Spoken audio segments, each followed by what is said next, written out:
Glória a Deus. Boa tarde. Pode tomar seu assento, fica à vontade.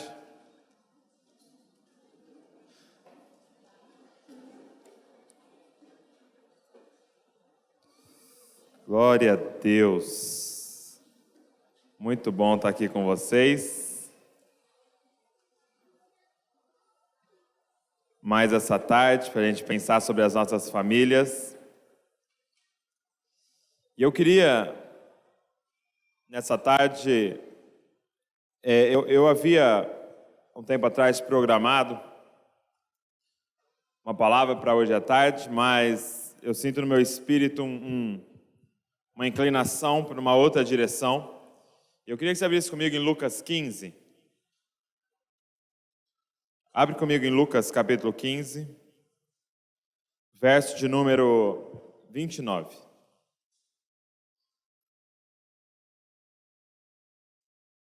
Lucas capítulo 15, verso de número 29.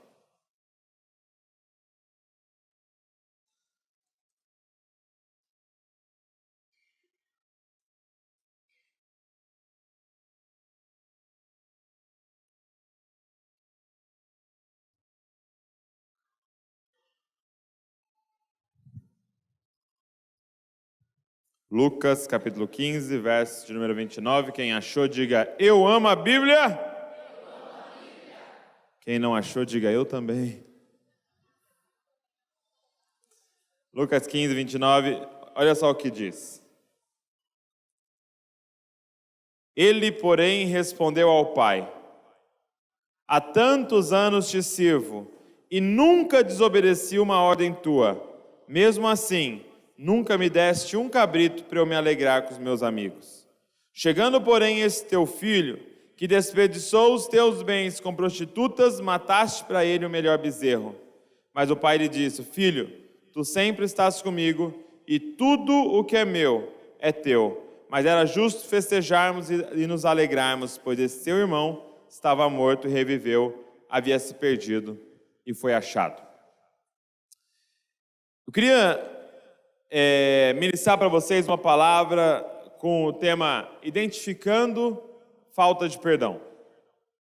Identificando falta de perdão. Então eu quero dar 5 marcas de alguém que está magoado, 5 maneiras de você identificar se existe na sua vida alguma falta de perdão ou não. Então enquanto eu vou falando, eu quero que você vá fazendo aí um diagnóstico na sua vida, nas suas relações, como é que você está e se talvez você se enquadra em um desses pontos aqui. Eu quero usar o irmão mais velho aqui da parábola do filho pródigo para mostrar para vocês qual é o perfil do magoado, quais são as características de alguém que tem uma falta de perdão dentro de si, e eu queria usar esse jovem aqui para a gente entender. Parábola do filho pródigo, se você não conhece, está aqui descrita em Lucas 15, era um pai que tinha 2 filhos, e o mais novo pede para o pai, pai, me dá minha parte da herança, porque eu não aguento mais ficar aqui, eu vou embora. E aí ele pega a parte dele da herança e vai para longe do pai, e aí ele começa a gastar de forma irresponsável, com prostituição, provavelmente com bebedeira, provavelmente com jogos, e aí ele, só sei que ele perde tudo, e a região onde ele estava começa uma crise. Começa uma fome na região onde ele estava. E aí ele perdeu todo o dinheiro, perdeu todos os amigos, ele não tinha nada. Aí ele conseguiu emprego para cuidar de porcos, mas ele passando fome, a Bíblia diz que ele tinha vontade de comer a comida dos porcos. Até que lá na lama ele cai em si, e ele pensa, quantos trabalhadores do meu pai têm fartura de pão e eu estou aqui passando fome? Vou me levantar e vou até meu pai e eu vou falar para ele, pai, peguei contra ti, contra o céu, não sou digno de ser chamado teu filho, me aceita como um dos seus empregados. E ele faz isso, ele se levanta e faz o caminho de volta. E a Bíblia diz que ele ainda longe, o pai o avistou, correu na direção dele, o abraçou, e aí ele começa o discurso dele, né? Pai, pequei contra ti e contra o céu. O pai o interrompe, manda pegar uma capa para ele, manda trazer sandálias para ele, manda trazer um anel para pôr no dedo dele e manda matar o bezerro mais gordo que eles tinham, porque eles não estavam de jejum de carne. E aí ele faz uma festa e provavelmente chama a comunidade inteira para celebrar a volta do filho. Quando eles estão celebrando, o mais velho chega do campo e ouve a música e percebe que há danças lá dentro. Ele pergunta: o que está acontecendo aí? E um dos servos fala: o seu irmão voltou e o seu pai matou o novilho gordo para ele. Matou o maior bezerro. E aí ele começa a ficar irado lá fora. Aí o pai sai para falar com ele e ele fala isso aqui para o pai: todos esses anos tenho te servido e o senhor nunca me deu um cabrito para eu celebrar com os meus amigos e blá blá blá e blá blá blá. Eu queria usar esse menino para a gente identificar como que funciona o coração de um magoado. A primeira coisa que eu quero que você entenda é que o magoado, anota aí, primeiro, o magoado sempre olha para o placar. O magoado sempre olha para o placar. Olha só, no verso número 29. Ele, porém, respondeu ao pai: há tantos anos te sirvo. O magoado, gente, ele está sempre preocupado com tempo, com frequência e com números.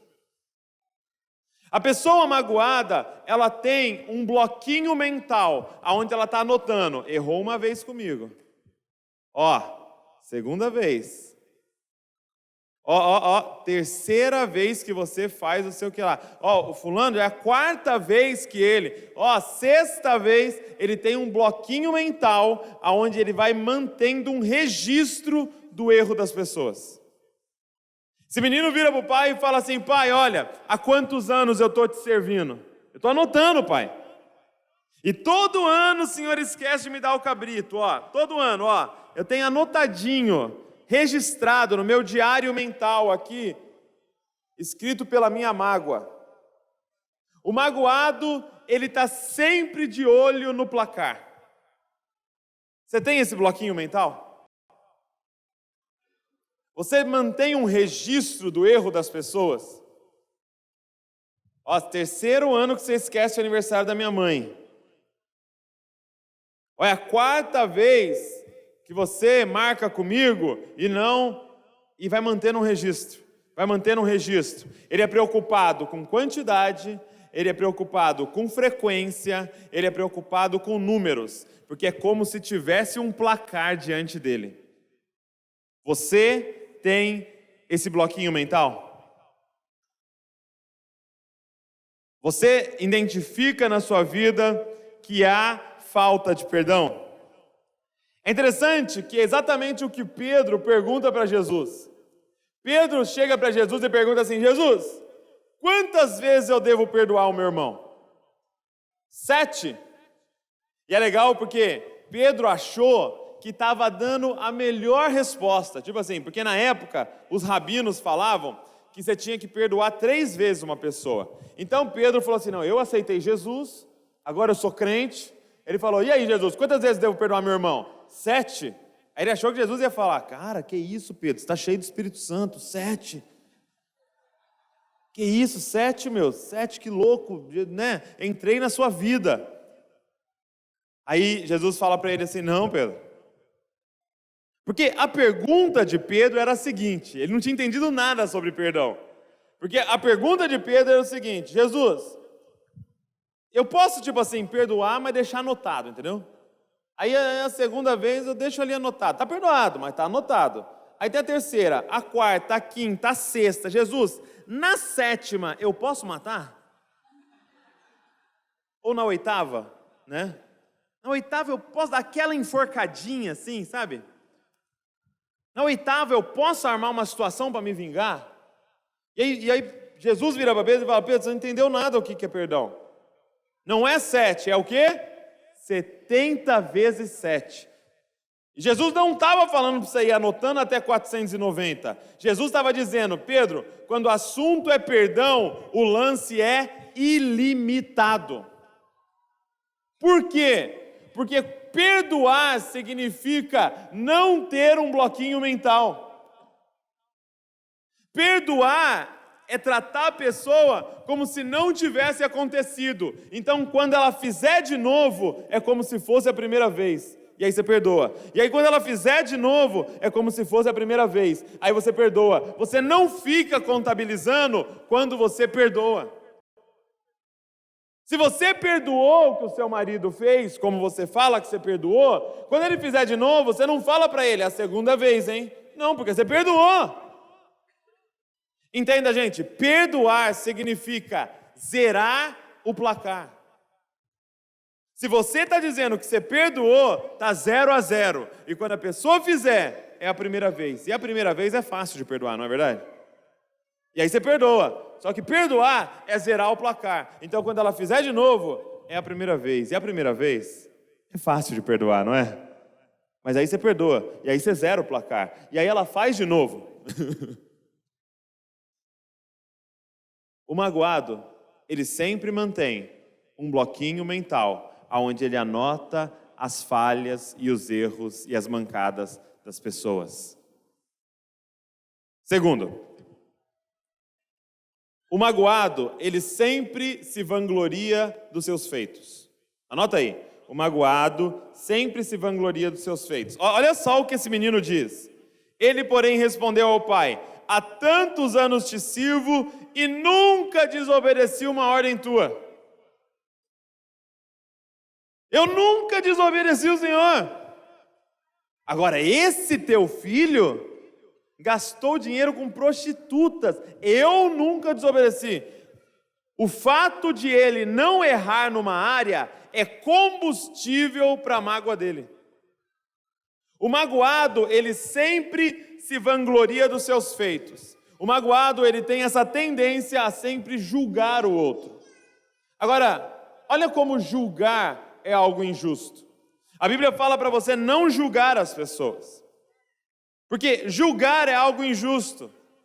Porque julgar é eu comparar a área da minha vida que eu estou bem com a área da vida do meu irmão que ele vai mal. É quando eu pego aquilo que eu sou bom e comparo com meu irmão que vai mal nessa área da vida. Só que eu tenho outras áreas da vida que eu vou mal e que ele vai bem. Julgar é falar para o outro: você erra numa área que eu não erro. E o seu erro é pior do que o meu.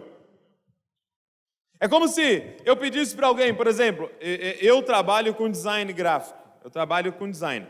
Né? Então eu faço banner, eu faço capa de livro, sempre na minha vida eu trabalhei com isso. Aí eu chamo um irmão aqui que nunca trabalhou com isso e falo: cara, faz um banner pra gente, para esse ano agora, faz um banner. E aí é um irmão prestativo, não sabe fazer, mas ele vai: não, mas eu vou fazer. O pastor pediu, eu vou fazer. Aí ele vai lá e faz o melhor dele e sai aquela caca, né?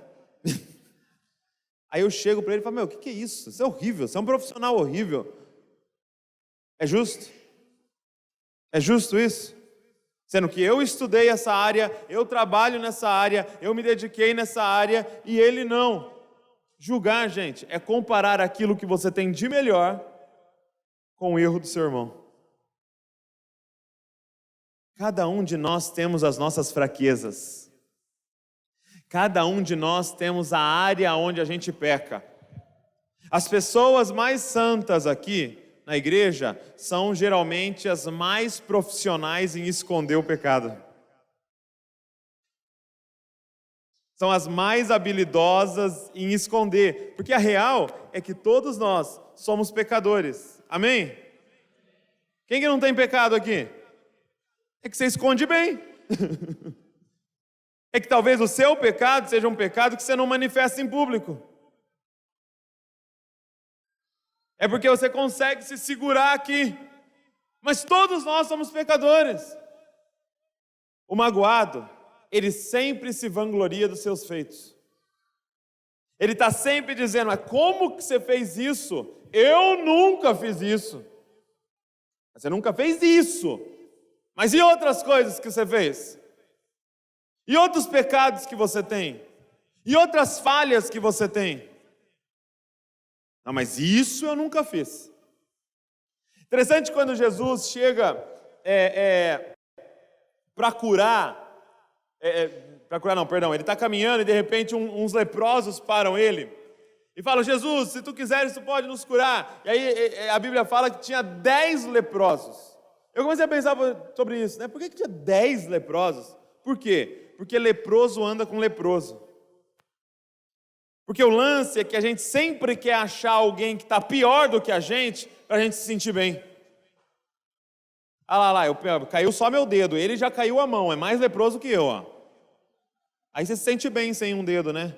Tipo, não, ele não tem a mão. O lance é que o outro ter um pecado nos faz nos sentir mais santos. O magoado sempre se vangloria dos seus feitos. Mas nós precisamos aprender a perdoar, gente. Nós precisamos aprender a olhar para as nossas falhas e perdoar a falha do outro. Sabe que havia um casal na nossa igreja, lá em Bragança, que os caras eram muito grandes, gente. Mas muito grande. Era um cara loiro, assim, e ele usava um cabelo comprido, assim, tanto que ele era Jesus em todas as peças, né? Era um cara loirão, assim, desse tamanho, assim, ó, tanto que o apelido dele era He-Man. Tem uma noção. Aí, ele casou com uma moça, e a moça era desse tamanho também. Loira, desse tamanho, lá de Santa Catarina. Tanto que o apelido dela era Xirra. E aí era o He-Man e a Xirra. Então você imagina, 2 brutamontes casados, e aí de repente nasce o filho deles. E aí o filho deles, você vai conhecer o filho deles, é um desse tamanho, mirrado, magrelo, assim, ó. Faz sentido? Hã? Quando você vê dois altos, você espera um filho grande. Porque é assim que funciona. Os filhos são iguais aos pais.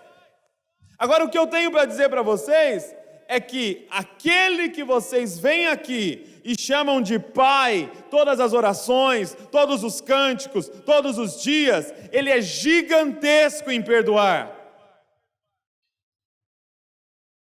Ele é grandioso em perdoar. Não faz sentido que nós, os filhos deles, sejamos mirrados em perdoar.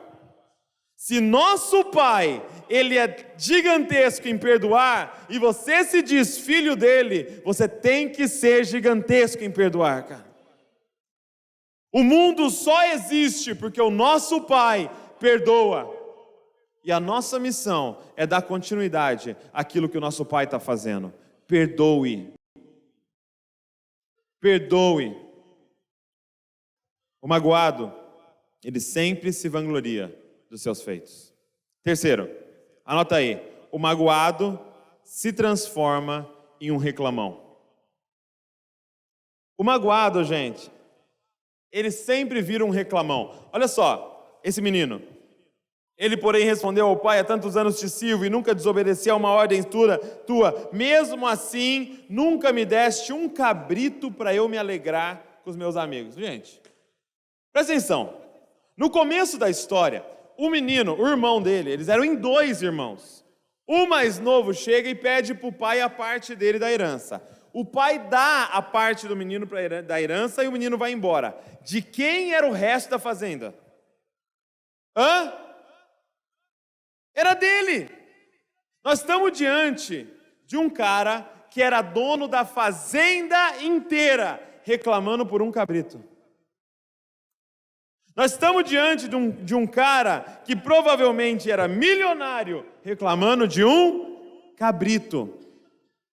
Ele era dono de todas as cabeças de gado do pai, reclamando de um cabrito. Por quê? Porque ele enxergava a vida a partir da ferida dele. Gente, o magoado, ele se transforma num reclamão. Ele só consegue ver as coisas ruins ao redor.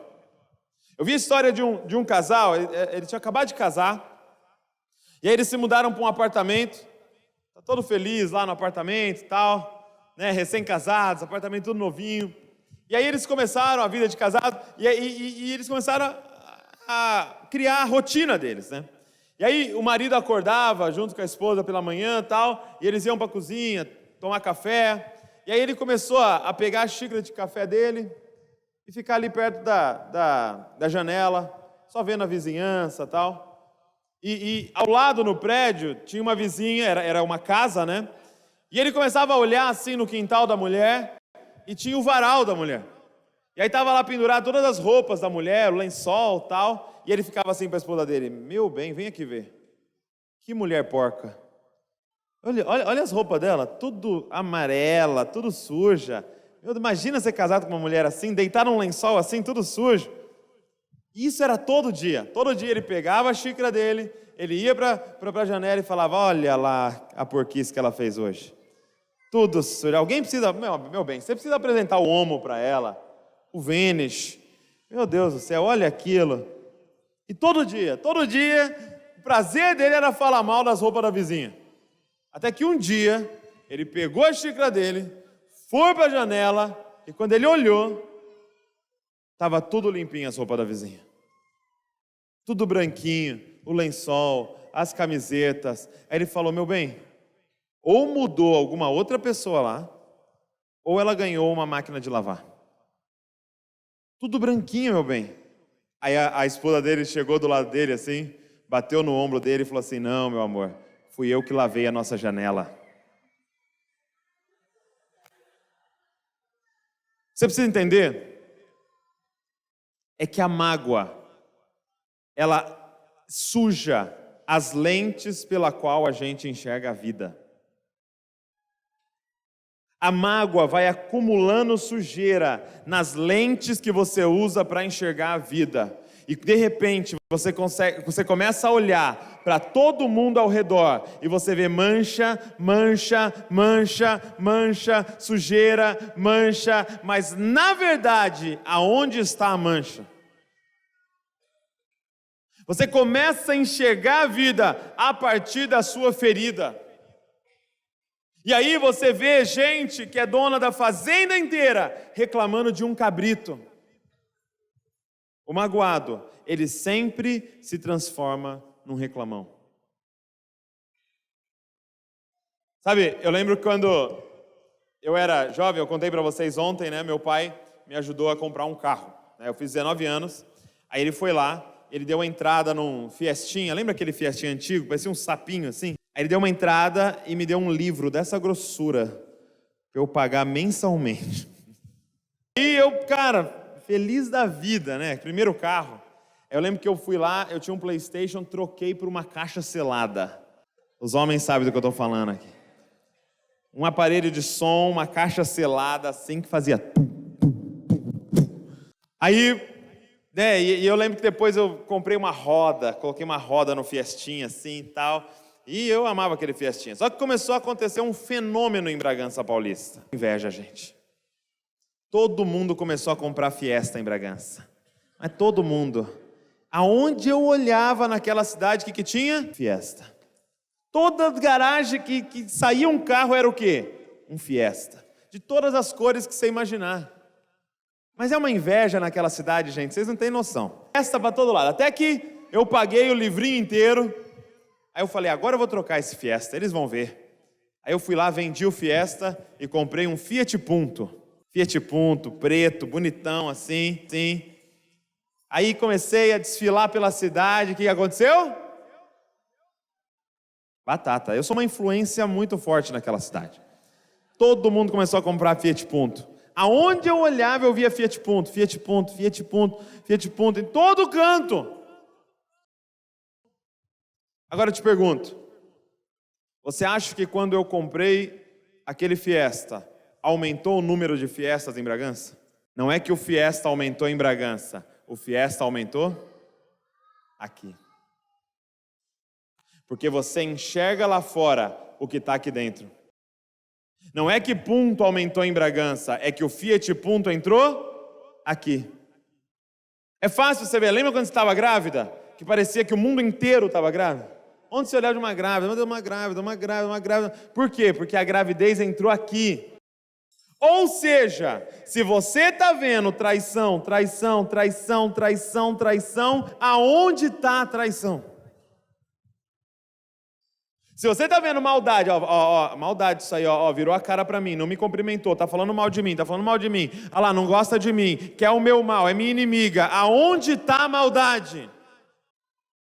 Deixa eu mostrar para vocês o homem com a janela da alma mais limpa que já existiu, que enxergava a vida da forma que ela realmente é. O nome dele era Jesus Cristo. Se você ler os evangelhos, nos últimos capítulos ali vai falar sobre a crucificação de Jesus Cristo. E a impressão que dá é que os evangelhos passam rapidamente, né? Ele nasceu, daqui a pouco ele já tem 12 anos, daqui a pouco ele já tem 30, e daqui a pouco já está terminando o ministério, mas quando chega nessa parte, é em câmera lenta. Parece que a história toda foi contada para chegar nessa parte. E nessa parte eles detalham as horas. E aí eu te convido a ler e a perceber quais foram as últimas falas de Jesus. Sabe quais foram as últimas falas de Jesus? Os caras enfiam uma coroa de espinho perfurando o crânio dele, os caras cospem na cara dele, e qual é as últimas frases que saem da boca dele? Pai, perdoa-os, porque eles não sabem o que fazem. Meu irmão, ele está clamando a Deus para perdoar aquelas pessoas que estavam o agredindo. Ele está na cruz, gente. Ele olha para baixo, ele vê João e a mãe dele. Ele fala: João, cuida da minha mãe para mim. Mãe, agora esse é teu filho. Ele está preocupado com a mãe dele. Se não bastasse ele olhar para baixo, ele olha para o lado. Ele vira para o cara do lado e fala: hoje mesmo estarás comigo no paraíso. O cara evangelizou alguém na cruz. O cara ganhou alguém para Jesus ali na cruz, sangrando, morrendo. Por fora ele estava completamente destruído, mas a alma dele estava intacta. O que ele enxergava? Ele enxergava perdão, ele enxergava amor, ele enxergava cuidado, ele enxergava salvação. Por quê? Porque a janela da alma dele estava limpa. O que você está vendo ao seu redor? O que você está enxergando ao seu redor é o que está dentro da sua cabeça. E a mágoa, ela suja a janela pela qual você enxerga a vida, cara. E parece que está tudo manchado ao seu redor. Mas na verdade, o que está manchado é a sua alma. Por causa de algumas mágoas. O magoado, ele sempre se transforma num reclamão. Quarto, o magoado, ele tem uma síndrome de vítima. Esse menino, gente, era o filho do fazendeiro, com síndrome de vítima. Todos esses anos eu tenho trabalhado como um escravo para ti. Você é dono da fazenda, cara. Por causa da sua mágoa, você se vê como vítima. Só que o que eu acho mais interessante nessa história é que o filho pegou a herança, o filho foi embora, o filho fez tudo errado, mas ele estava errando contra quem? Quem deveria estar magoado nessa história? Contra quem ele errou? A herança de quem ele gastou? Quem ele desonrou? E você está com síndrome de vítima por quê? Eu não vou entrar nessa festa mas não foi contra você que ele errou. Posso te falar uma coisa, esposa? Não foi contra você que seu marido pecou. Posso falar uma coisa para você, filho? Não foi contra você que seu pai errou. Ele pecou contra o pai. E aquele que deveria estar magoado e deveria puni-lo, decidiu perdoar. Quem somos nós para não liberar perdão? Sendo que a verdadeira vítima da situação, que é o Deus da vida, que é o Deus criador de todas as coisas, decidiu nos perdoar. Quem somos nós para dizer: eu não perdoo e não entro nessa festa? Quem somos nós? Se o verdadeiro ofendido decidiu perdoar, e na verdade decidiu dar uma festa para esse que o ofendeu. Quinto, O magoado, ele sempre vai causar divisão, separação, alienação. A mágoa, ela sempre causa divisão. Olha que interessante como ele aborda o irmão, né? Como ele fala do irmão, esse teu filho. Ou seja, ele está dizendo, eu já nem considero meu irmão mais. Entendeu? Nem considero meu irmão mais, é o seu filho. Se ele está dentro da festa, eu estou do lado de fora. Sabe quando você fica nessa assim, vamos jantar lá em casa? Aí você pergunta assim, mas quem que vai? Vai o fulano, fulano, fulano e o ciclano. Ah, você fala, o ciclano vai, tenho compromisso nesse dia. Vai lá na minha célula, quem que é lá da sua célula? É o fulano, fulano, fulano e a Maria. Ah, Maria vai lá? Não, obrigado. Tem alguém que você não tem prazer em conviver? Tem alguém que você não quer estar no mesmo ambiente que ela? Tem alguém que você não está conversando? Que você está evitando? Porque a mágoa, ela sempre divide, sempre aliena. Nosso mundo vai se tornando menor, e menor, e menor, e menor, e menor a cada dia, porque você vai excluindo pessoas do seu convívio. Vamos lá naquele restaurante? Não, lá eu briguei com aquele garçom. Nossa, deu um problema lá. Vamos parar naquele estacionamento? Não, o estacionamento ali quebrei o pau com o cara do estacionamento ali. Vamos parar naquele outro. Vamos lá naquela loja? Não, aquela loja lá, eles não quiseram trocar a roupa para mim. Aí eu tive que quebrar o pau com eles lá. E seu mundo vai diminuindo, cara. A mágoa, ela sempre divide, separa, aliena. Agora, qual é o maior problema da mágoa? Presta muita atenção agora. O maior problema da mágoa é que ela deixa você para o lado de fora da festa que o próprio Deus está patrocinando. O próprio Deus está dando uma festança e você está do lado de fora, porque tem um porteiro nessa festa e ele está pedindo um ingresso para entrar nessa festa e o ingresso se chama perdão. Para entrar na festa que Deus está dando, você vai ter que perdoar. Porque quando você não perdoa, você não entra na festa de Deus e a festa de Deus não entra em você. Deus tem vida abundante para você, Deus tem alegria para colocar dentro de você, mas somente se você liberar perdão, porque essa festa se chama a festa da graça de Deus, e não entra quem não perdoar. Como é que está a sua vida, cara?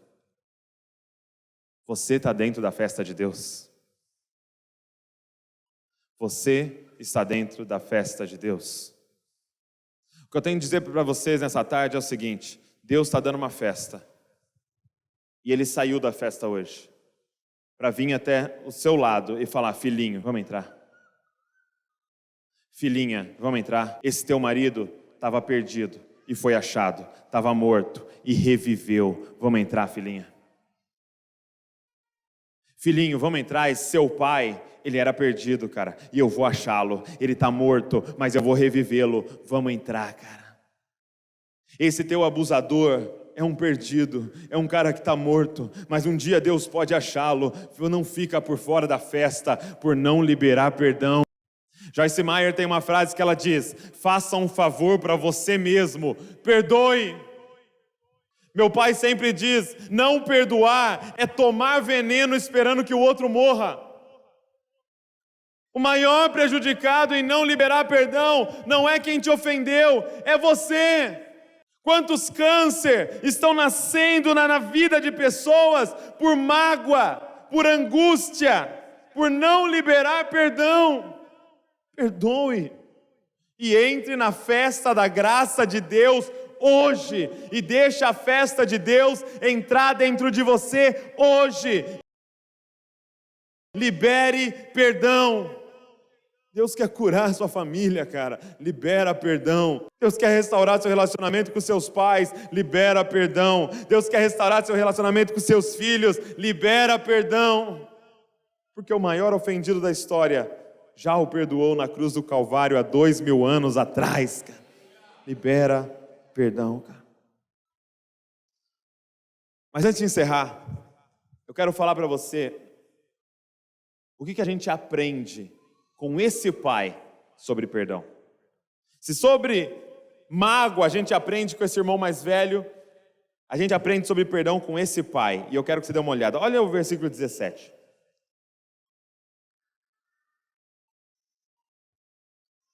Esse pai dá uma lição de perdão para a gente. Olha só.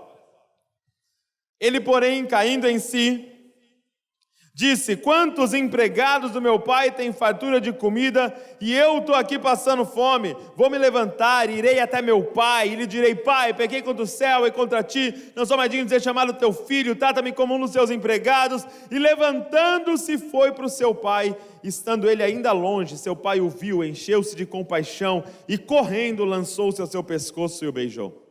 Primeira coisa que eu aprendo com esse pai é: crie um ambiente propício para se pedir perdão. De alguma forma, esse filho sabia que ele tinha uma porta aberta para o retorno na casa dele. Crie um ambiente no seu lar, onde as pessoas podem pedir perdão.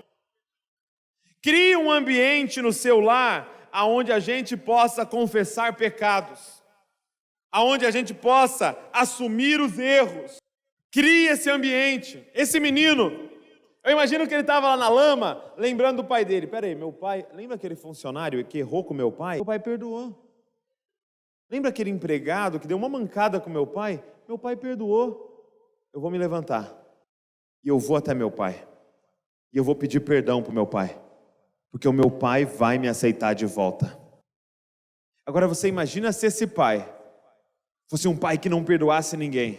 Me traiu, eu não quero nunca mais ver. Deu mancada comigo, não aparece mais na minha frente. Esse menino nunca voltaria.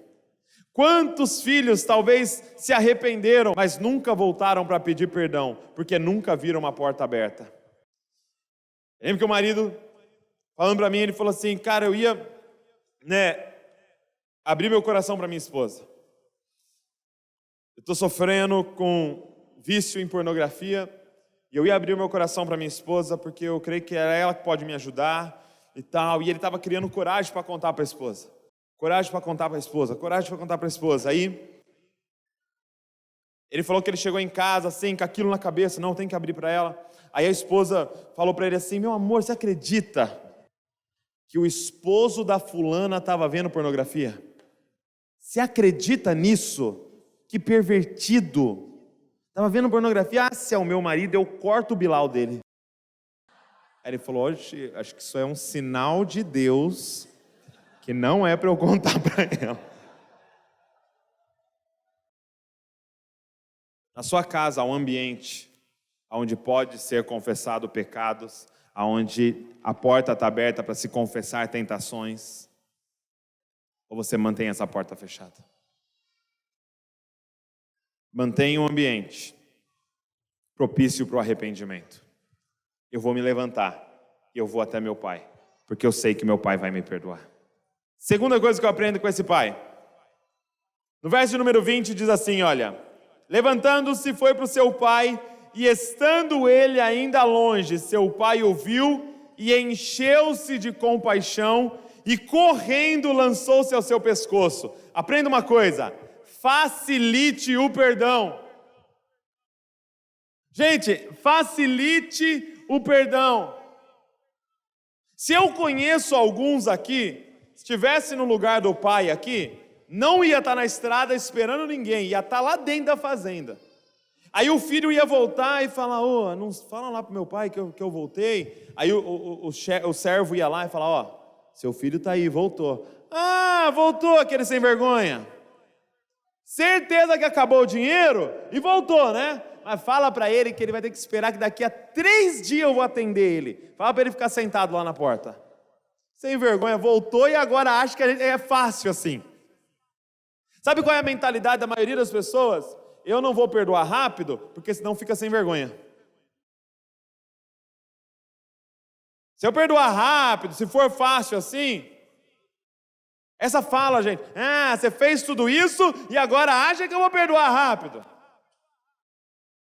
Demora, perdão demora. Você me magoou, você me machucou. Tem que esperar um pouco agora. Espera. O que eu aprendo com esse pai é que ele facilita o perdão. Se você vê uma ponta de arrependimento lá atrás, cara, sai correndo em direção a esse arrependimento, pula no pescoço dele e começa a beijar esse rosto e dizer: eu te perdoo, eu te perdoo, eu te perdoo, eu te perdoo. Perdão. Facilita o perdão. Se você percebeu que a pessoa que te ofendeu está arrependida, facilita o perdão. Não dificulta. Porque essa história, presta atenção, essa história de dificultar o perdão para a pessoa aprender não faz sentido. Por quê? Porque se eu errei com a Val, eu preciso me arrepender e agora fazer as coisas certas por amor a Val. Só que vai ser muito mais fácil eu fazer isso se ela fizer se ela me apresentar uma demonstração de amor. Perdoar rapidamente, facilitar o perdão é uma grande demonstração de amor que vai me dar mais combustível de fazer as coisas certas por amor a ela. Agora, quando a Val dificulta o perdão para me punir, a próxima vez eu vou tentar não errar, para não ter a chateação de ela me enrolando para perdoar. Quem está entendendo? Então não adianta você querer ficar punindo, porque a pessoa vai começar a fazer as coisas por você para não ter a chateação, não porque ela te ama.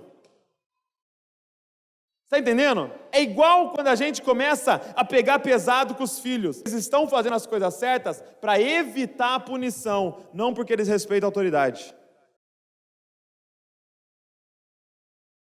Agora, se você começar a ter demonstrações de amor, a ponto de acumular brasa na cabeça da pessoa, ela vai começar a responder por amor e não por medo.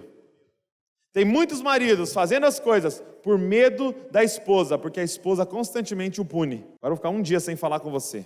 Agora eu vou ficar uma semana sem ter relação. Agora não sei o quê, por causa da mágoa. E aí ele está fazendo as coisas com medo de você e não por amor a você. É isso que você quer? Essa relação que você quer? Facilita o perdão, cara. Facilita o perdão. Ensina para ele o que é amor. Ensina para ela o que é amor. Ensina para ele o que é a graça de Deus. Facilita o perdão. Esse pai vê o filho lá longe e corre na direção dele, pula no pescoço dele e começa a o beijar, dizendo: eu te perdoo, eu te perdoo, eu te perdoo. E por último, um dia eu estava lendo esse texto e eu senti o Espírito Santo falando muito forte comigo. Esse menino volta e ele tem uma proposta. Ele fala: pai, pequei contra ti e contra o céu, não sou mais digno de ser chamado teu filho, me aceita como um empregado. E eu estava lendo sobre o contexto dessa época. Nessa época, na casa, os filhos andavam calçados e os empregados andavam descalços. Então o que ele está dizendo? Pai, eu saí de casa como filho, mas eu errei. Posso voltar como empregado? Pai, eu saí na posição de filho calçado, mas eu errei. Posso voltar nem que seja descalço? E eu senti Deus falando muito forte comigo. Tem muitos maridos dentro de casa descalços, porque erraram. E a mulher aceitou ele de volta, mas agora como um empregado. E ele vai exercer autoridade, ela usa a mágoa para colocá-lo como empregado. Meu bem, posso comprar um sapato novo? Poxa, meu bem, esse mês não vai dar, nosso orçamento. Depois de tudo que você fez para mim, e ainda eu não posso comprar um sapato. E ele fala: não, compra o sapato, verdade, pode comprar. O que é isso? Ele é o marido? Não, ele é um empregado. E o que Deus ministrou no meu coração muito forte fale para elas devolverem a sandália deles. Aquele pai fala para o servo: busca uma sandália, me dá aqui. Você saiu daqui como filho, Perdoar é devolver a mesma posição de quando ele saiu. Se você saiu daqui como filho, você vai voltar aqui para dentro como filho. Se você saiu como marido, você vai voltar como marido. Se você saiu como esposa, você vai voltar como esposa. Se ele saiu como pai, ele vai voltar como pai. Devolva as sandálias do seu pai. Devolva as sandálias da sua esposa.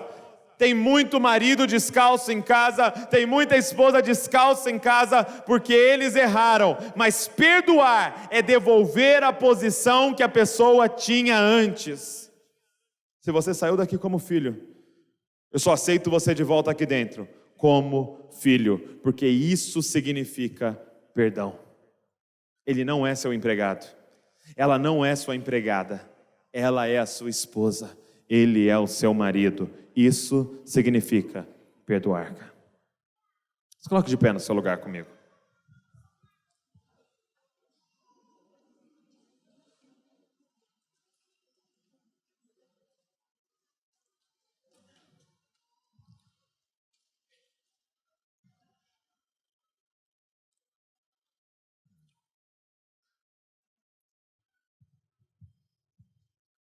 Feche seus olhos.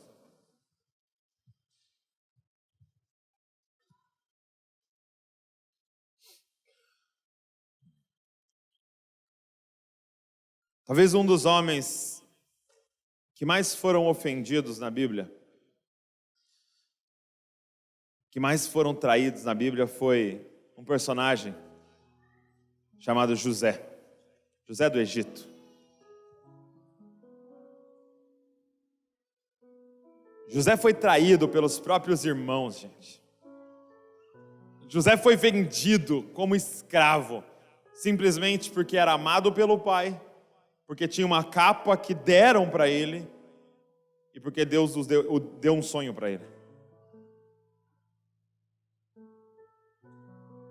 Se não bastasse, ele começa a trabalhar de forma íntegra numa casa e é traído de novo e é jogado na prisão de forma injusta. Se não bastasse, na prisão, ele ajuda aqueles que estavam presos e aquele é liberto e esquece dele. José foi traído em todos os níveis, mas talvez o que mais doeu foram os irmãos. Só que é lindo, quando você começa a ler a história de José, e José, Deus vira o cativeiro de José, de repente de escravo, ele é o governador do Egito, e José se casa, e José tem um primeiro filho. E ele coloca o nome desse filho de Manassés. Deus me fez esquecer. Era como se José, o filho de José, fosse um monumento vivo do perdão. Toda vez que ele olhava para aquele menino, ele declarava: Deus me fez esquecer. Toda vez que ele chamava aquele menino para almoçar, ele tinha que gritar: Deus me fez esquecer. Todo dia ele tinha que se lembrar que Deus me fez esquecer. Mas José teve um segundo filho. E nesse segundo filho ele põe o nome de Efraim. Deus me fez prosperar. E o que eu tenho para falar para vocês nessa tarde é que Efraim só nasce depois de Manassés. Deus tem Efraim preparado para a sua família, mas Ele só libera depois que você permitir que Manassés nasça. Primeiro Ele tem que te fazer esquecer, para depois Ele te fazer prosperar. Só que você tem que dar abertura para que Ele faça essa obra na sua vida. Mantenha seus olhos fechados. Eu quero fazer um convite hoje aqui. Para você que durante essa ministração identificou que existe alguém ou alguma área da sua vida que falta perdão, que algo ficou em aberto, que algo ficou para trás, e você entendeu que hoje é tarde da gente resolver isso, eu quero que você saia do seu lugar, você venha aqui na frente, que nós vamos orar junto, e Deus vai fazer esse milagre na sua vida. Hoje Manassés vai nascer na sua vida, Deus vai te fazer esquecer, cara. Sai do seu lugar. Se você identificou que existe alguma mágoa, que existe algo ainda aí dentro, que você precisa resolver, seja com o pai, seja com uma mãe, seja com um amigo, seja com um tio abusador, seja o que for, que se passou na sua vida, hoje é tarde de Ele mexer nessa ferida, e transformar de uma vez por todas esse seu passado, e a partir desse dia, Ele vai te fazer prosperar, da forma mais ampla que existe nessa palavra. Ele vai fazer seu casamento florescer, Ele vai fazer a sua família ir para frente, Ele vai te colocar para dentro da festa dEle. Por causa dessa atitude tua, Ele vai te colocar para dentro da festa dEle, e Ele vai colocar a festa dEle dentro de você, porque você hoje está dando abertura para Ele mexer no teu passado.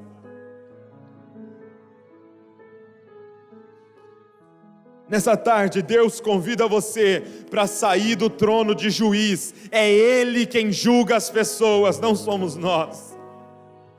Saia, renuncie a essa posição, solta essa pessoa. Quando a gente não perdoa, a gente vai dormir e o ofensor está deitado do seu lado. Quando você não perdoa, você vai para a academia e o ofensor está correndo do seu lado. Ele toma os seus pensamentos, ele escraviza você. Mas hoje é uma tarde de liberar essa pessoa, entregá-la nas mãos de Deus. O nosso Pai é gigantesco no perdão, e nós somos filhos dele. Você pode perdoar. E eu quero que você comece agora a falar com o seu papai. Fala: pai, eu te entrego essa pessoa.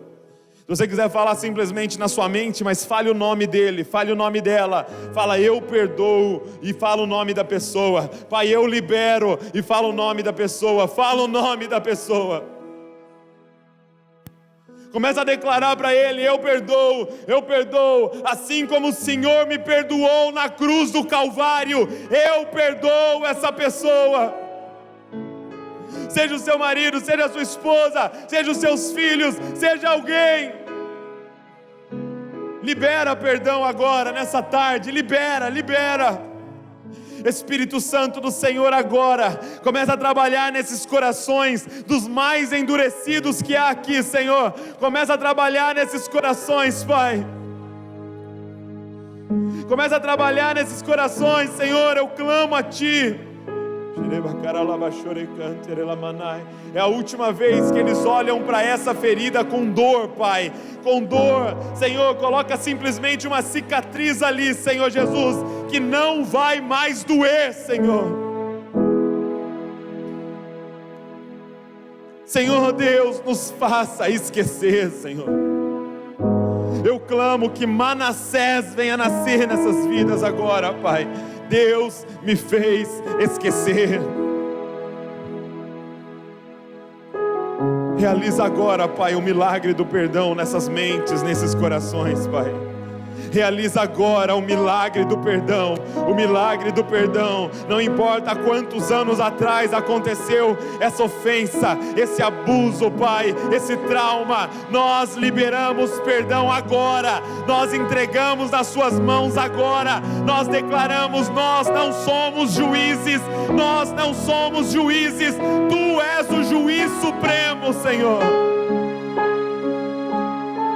Eu quero que você comece a declarar: eu não sou melhor do que essa pessoa. Diga no seu coração: eu não sou melhor do que essa pessoa. Eu sou tão pecador quanto essa pessoa.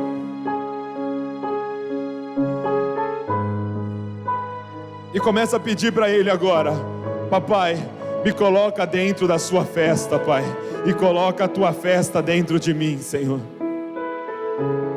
Papai, nessa tarde eu quero entrar na festa que o Senhor está dando, que o Senhor está patrocinando, e coloca essa festa dentro de mim, dentro da minha casa, dentro da minha família, na minha vida. Papai, eu estou cansado de acordar triste, eu quero acordar alegre por causa da tua graça. Coloca essa festa dentro de mim, papai. Pai, nós sabemos que está tendo uma festa no céu hoje, Pai. Pai, que essa festa esteja dentro dos seus filhos, Pai, que nessa tarde decidiram liberar perdão, Pai,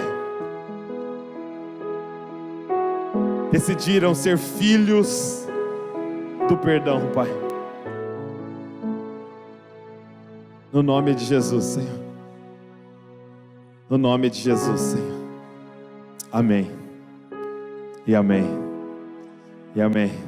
Você pode se colocar de pé no seu lugar, se coloque de pé no seu lugar, e eu quero que a igreja aplauda ao Senhor, cara, aplauda ao Senhor.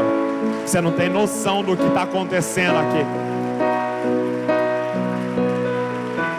A vida de muitas pessoas, muitas famílias estão sendo destravadas hoje aqui, porque o que te segurava era essa mágoa, cara.